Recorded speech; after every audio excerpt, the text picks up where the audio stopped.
I don't know if this is gonna work. Okay. That's really when it gets on a whole new level. For o-goshi, I want to be constantly pulling on the sleeves and never stopping pulling. And I want to pull around me in an arc that ends over here somewhere. So from this side, when I pull, when I stop at the front, I want to continue pulling around.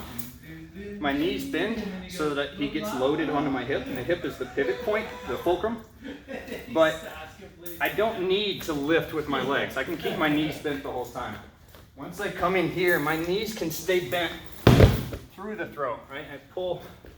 So my hip becomes an obstacle for his hip to pivot on. And I just make sure that my hip is right about here on his leg, just below the belt, in the hinging of his hip joint. And then I stretch him around until he falls on the mat. My other hand is reaching around like I'm holding a big cauldron of stew. And I'm going to pour that cauldron of stew on the ground. So I pull and get here, and then he lands directly in front of me. For uki-goshi, it works best if he's moving, right? So I'm going to demonstrate without movement, and then I'll demonstrate with some movement. I want to think about lifting him into the air, like up onto his toes, with my hip motion. So my hips are going to dip, and then they're going to pop back up, like this motion. And when that raises him onto his toes, I then pivot him with my hands.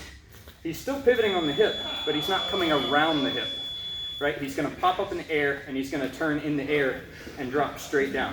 This is a little difficult to demonstrate statically, but I don't turn all the way around, right? I step in square with him, I pop him up in the air, and he drops beside me.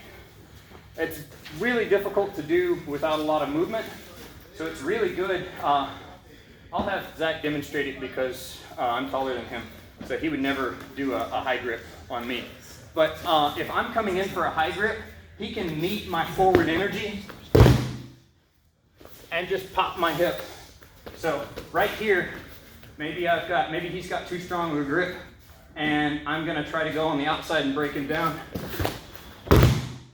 He just meets me as soon as my foot lands and pops me into the air. My energy was already going up because, so that for me is the difference between the two throws. One thing that can help is this hand in the back for o-goshi is here and almost driving with the bicep. And for uki-goshi, I'm gonna go here and like reach up over his shoulder. Right, so I'm spiking him with the hip, but then my arm is reaching up and over. Pops him and lands him kind of beside me.